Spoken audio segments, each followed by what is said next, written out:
Mesdames, Messieurs, où que vous soyez, quoi que vous fassiez, bienvenue à Africable Télévision, Rite et Tradition. Je déclare l'état de bonheur permanent. L'insolite, l'inhabituel, le surnaturel et la mystique régissent la vie africaine. Très souvent, ces opinions traduisent une totale méconnaissance ou un mépris souverain du savoir-faire et du savoir-être d'Afrique. Rite et Tradition est une émission qui souhaite tirer des traditions africaines des choses très utiles pour le présent. Car pour l'occidental, disons plutôt pour l'homme moderne, tous les phénomènes non encore expliqués par la science tombent irrémédiablement dans le vaste domaine du hasard ou de la fatalité pour ceux qui sont encore croyants. Mais pour l'Africain, rien n'est dû au hasard. Tout a une explication. Il n'y a pas d'effet sans cause, encore moins de cause sans effet. Mahmoud Dafé, directeur du festival sur le Niger. Nous sommes à combien d'éditions pour cette année? Cette année, ça va faire la 11e édition. La 11e édition? Oui.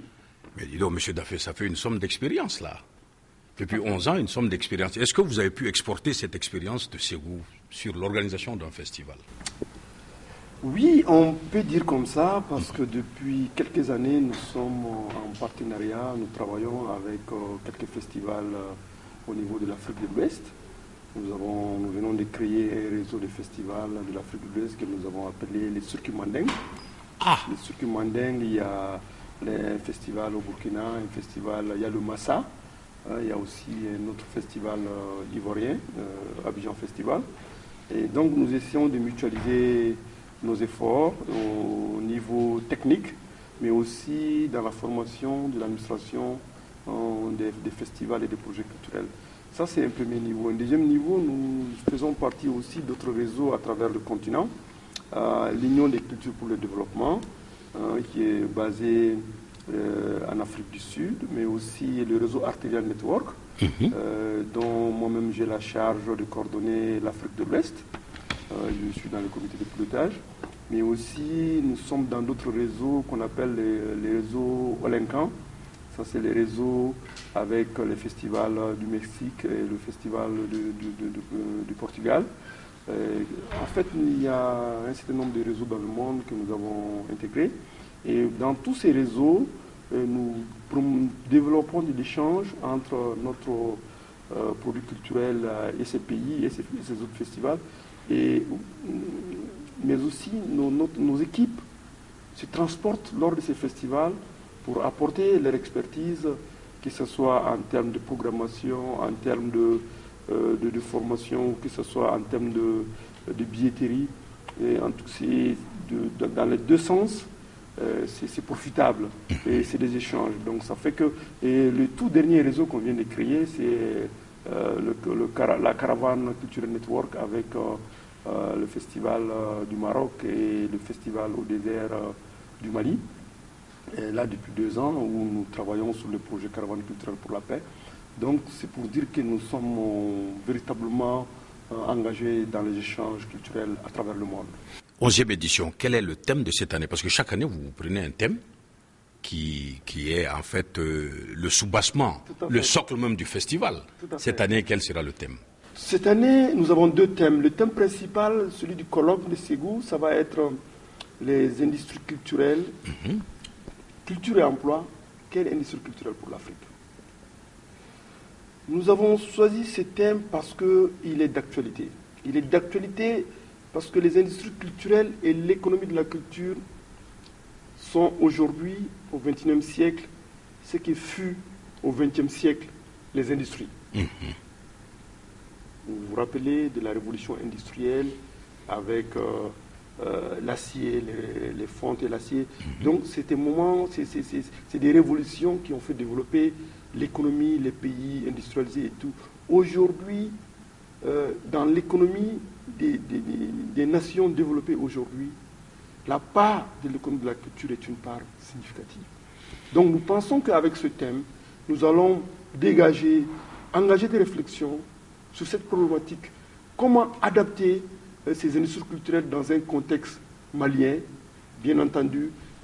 Quand on parle d'industrie culturelle à Paris ou à New York, ce n'est pas la même chose qu'à Ségou. Non.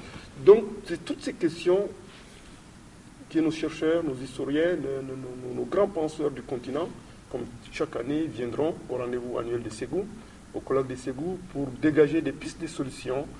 Comment ces industries culturelles aujourd'hui peuvent être un moteur de développement.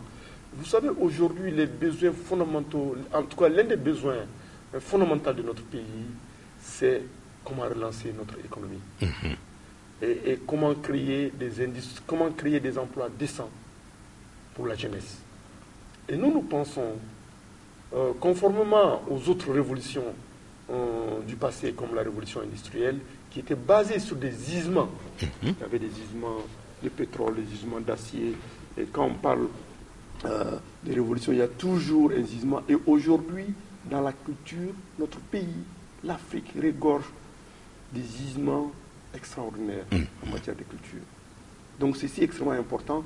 Et on s'est dit que si on arrive à s'organiser pour exploiter ces gisements, parce que vous voyez, quand on parle de patrimoine aujourd'hui, nous avons un patrimoine dormant.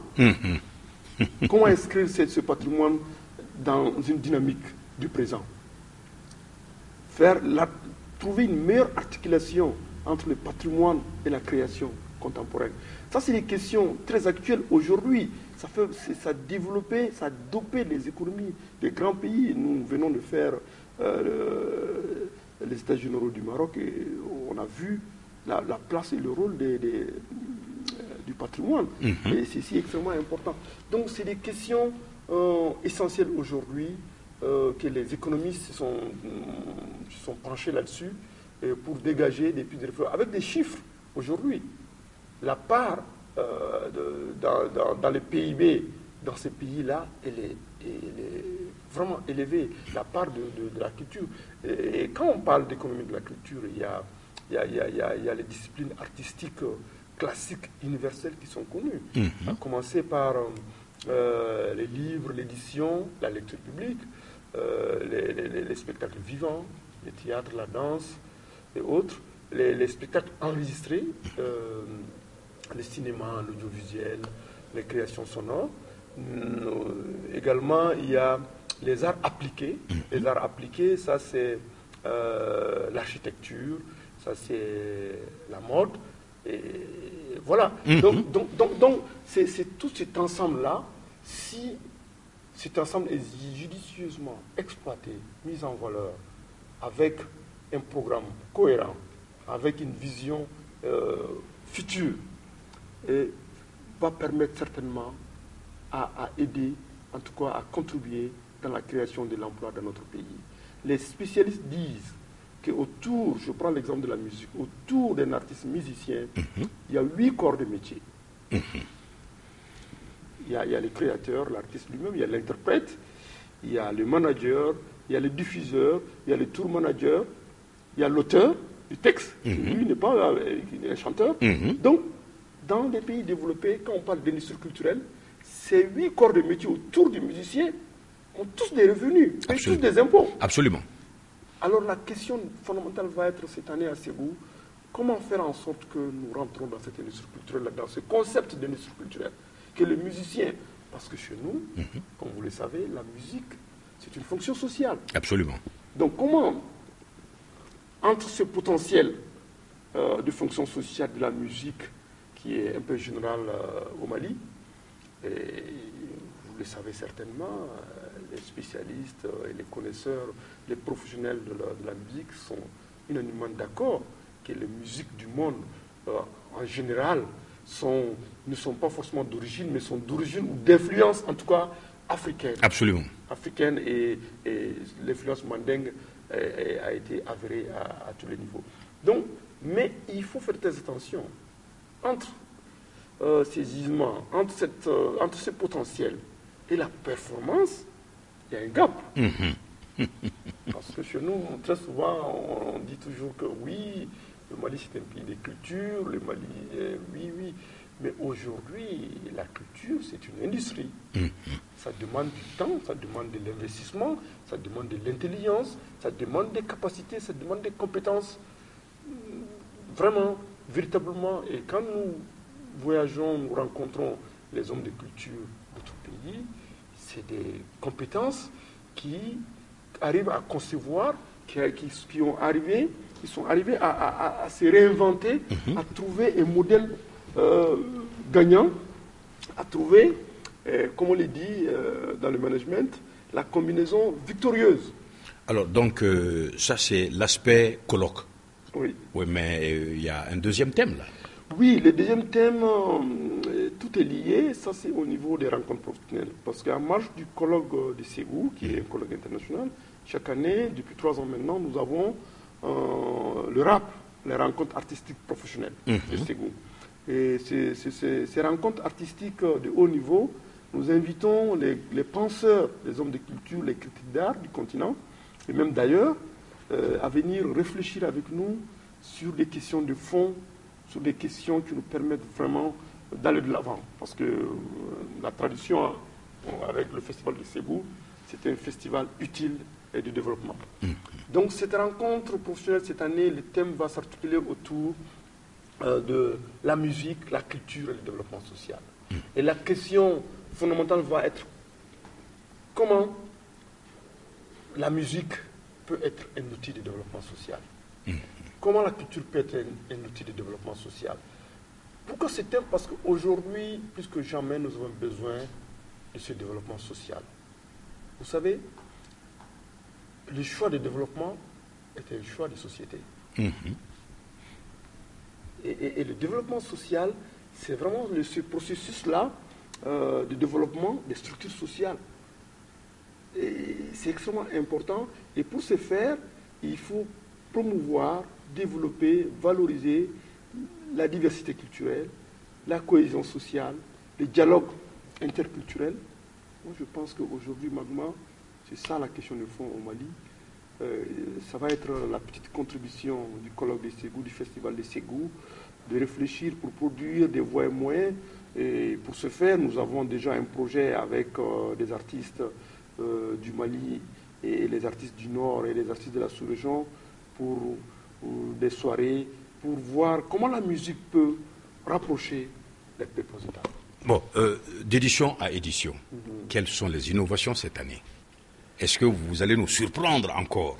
Naturellement, Magma, naturellement, parce que c'est un peu la spécificité et la particularité de notre offre culturelle. Parce que vous savez très bien, avec l'avènement de tous ces festivals dans l'espace ouest africain, même africain, et si on a un festival qui sort du lot, c'est pour dire tout simplement la grande difficulté, pas la difficulté, mais le challenge dans les événements culturels, c'est toujours le renouvellement, l'innovation. Nous avons misé sur l'innovation chaque année. Et après les 10 ans du festival, nous allons montrer autre chose. Nos équipes travaillent depuis 6-7 mois pour rendre un festival unique, avec de nouvelles directions. À commencer, cette année, nous allons introduire au festival pour la première fois la scène hip-hop. Nous allons créer une scène qui va être dédiée à cette culture hip-hop qui aujourd'hui devient quelque chose de très important et dans l'économie de la musique, et dans l'économie de la culture, mais aussi dans le développement social. Donc la culture hip-hop est quelque chose de très important aujourd'hui dans le monde et qu'il faut accompagner, parce qu'il faut accompagner la jeunesse, parce que c'est la jeunesse consciente qui se prend en charge, qui s'exprime, qui s'affirme. Et donc nous avons décidé, à partir de cette édition, de s'engager véritablement à soutenir la jeunesse. Et ça, c'est la première direction. La deuxième direction aussi, ça va être les femmes. Donc nous allons travailler sur ces deux directions-là. Les 3 ans à venir, nous avons une programmation de thématiques de base. Chaque 3 ans, nous changeons de direction. Donc les 3 prochaines années, nous allons travailler sur les femmes. Donc vous allez voir dans la programmation musicale, déjà, qu'il y aura beaucoup plus de femmes. Je peux déjà vous annoncer les têtes d'affiche, Oumou Sangaré, la diva, et aussi la célèbre Fatoumata Diawara, et la célèbre Seattle No, et sans compter les talents du Mali, du Mali et de Ségou. Donc ça, c'est pour annoncer la couleur, pour vraiment avoir un festival féminin cette année. Et aussi la jeunesse, avec la scène, vous allez avoir les grands noms du hip-hop, non seulement du Mali, mais de la sous-région. Ça, c'est une grande innovation. La troisième grande innovation, parce que les thèmes sont les premières innovations. Et la troisième grande innovation, ça va être au niveau de la caravane culturelle pour la paix. On a créé les réseaux network avec le festival au désert et le festival Taragat au Maroc. Donc, pour la partie de Ségou, nous allons organiser une nuit qu'on appelle la nuit du Sanangouya et de l'amitié. Ah. Pourquoi la nuit du Sanangouya et de l'amitié?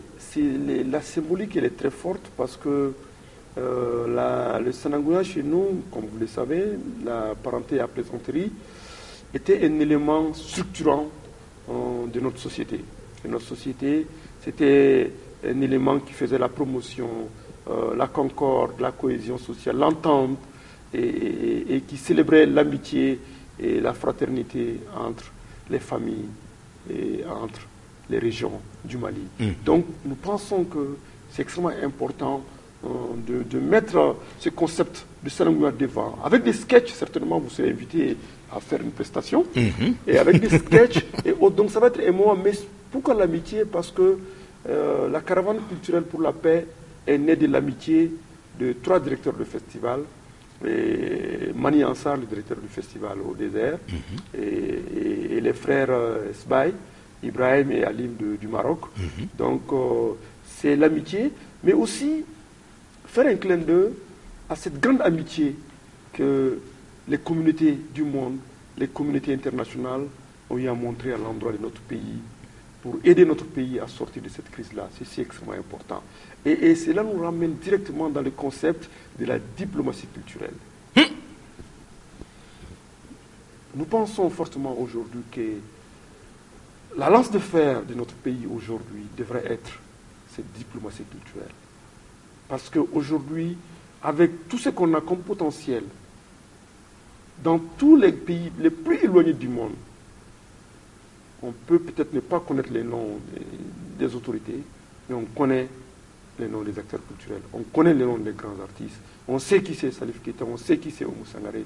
Et alors, nous pensons que, à travers des ambassadeurs de la culture, cette diplomatie culturelle doit véritablement travailler pour une meilleure compréhension des incompréhensions et des difficultés dans notre pays, pour une meilleure compréhension du vivre ensemble dans notre pays, mais aussi des ambassadeurs de la marque Mali, parce que c'est extrêmement important. Et pour la réconciliation, nous avons un outil, un seul, la diplomatie culturelle. Parce que les difficultés qu'on a eues ces dernières années, la crise, de notre point de vue, elle est imminemment culturelle. Parce que c'est les legs culturels qui ont posé des problèmes. Les legs culturels, parce que ça, c'est les questions de mémoire. Et pour travailler sur ces questions, il faut faire appel à de l'expertise culturelle, à des nouveaux médiateurs culturels. Donc ça, c'est à ce niveau. Et aussi, c'est vrai, il y a la dimension gouvernance, il y a la dimension repli identitaire, qui est compréhensible. À chaque fois qu'il y a des difficultés, il y a des incompréhensions, c'est humain. L'homme se rétracte un peu sur son ethnie, sur sa famille. C'est très naturel. Donc nous pensons que toutes ces questions de culture doivent avoir une réponse fortement culturelle avec des acteurs culturels. Donc c'est pourquoi cette soirée de l'amitié va être importante, parce qu'il y aura beaucoup de pays, de représentants d'autres pays, il y aura une vingtaine de pays qui seront présents, il y aura une 50aine de médias internationaux qui seront présents. Pour célébrer, nous allons anticiper, nous ne savons pas encore quand est-ce que les politiques vont terminer, mais nous allons anticiper, nous allons véritablement célébrer cette année le début du retour de la paix au Mali, parce que nous voulons la paix, Magma. On est fatigué. Ah oui. On est fatigué. Donc nous voulons vraiment autre chose maintenant. Nous voulons tourner complètement et définitivement la page. Et nous invitons toutes les bonnes volontés à venir passer, se joindre à nous pendant cette soirée de Sarangouya et d'amitié pour célébrer non seulement le nouvel an, mais aussi célébrer le Mali de nouveau. Et pour rappeler ces valeurs qui ont construit ce Mali du passé.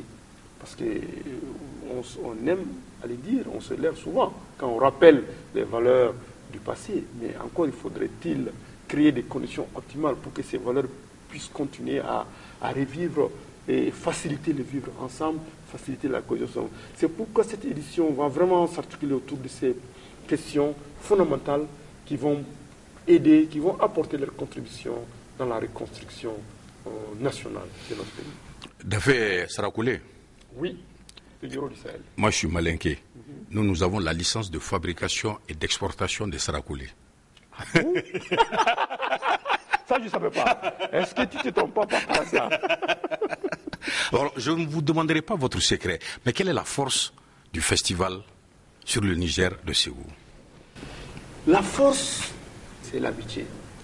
Parce que quand je parle de l'amitié par rapport au secteur culturel, mais aussi le festival a été créé à cause de l'amitié. Le festival est soutenu par des amis du festival, que vous n'allez jamais voir peut-être, mais il faut le rappeler, jusqu'à aujourd'hui, c'est les amis du festival. À cause de l'amitié, pour quelqu'un, on vient soutenir avec nos capacités. Ça, c'est notre première force. Et la base, c'est les ressources humaines, c'est les capacités, c'est les compétences. C'est les capacités, mais aussi c'est le travail de fond. C'est le travail de fond, mais c'est l'engagement. L'amitié et l'engagement sont notre boîte à outils. L'amitié, l'engagement, le perfectionnement, le travail bien fait. Parce que nous, on s'est dit, quand on voulait créer ce programme culturel, on ne va pas créer un programme culturel pour faire un festival, juste chanter et danser, non. On va créer un programme qui va impulser le développement local dans notre pays, avec une notion de territoire. C'est pourquoi, si vous venez dans la ville de Ségou, vous allez voir qu'on a développé des programmes tout autour, au niveau du management de l'économie locale, avec le programme Conseil de l'économie locale de Ségou, la promotion de l'économie locale avec les mairies de Ségou. Et vous allez voir qu'on a développé un programme qui s'appelle Smart Ségou, qui travaille sur la valorisation des produits locaux, notamment le pain tissé, et qui fait travailler les femmes au village. Et c'est ces femmes qui m'habillent toujours. C'est une grande fierté pour moi, parce que, tout simplement, nous travaillons pour développer tout ce que nous faisons en filigrane. Il y a le développement et la promotion de l'économie locale. Donc, on ne peut pas concevoir un programme comme ça, avec des capacités qu'il faut, avec de l'engagement des amis derrière, et forcément, avec la méthode. Ça, c'est important, parce que la méthode, c'est quoi? C'est que nous travaillons toute l'année. Nous, quand ça termine, on a un mois de vacances, on reprend le travail. Et ça fait que, et on a une équipe permanente qui travaille. Il y a au moins 15-16 personnes qui travaillent permanemment sur le festival, dont une dizaine de cadres. Voilà. Donc c'est important de comprendre cette dynamique. C'est un métier.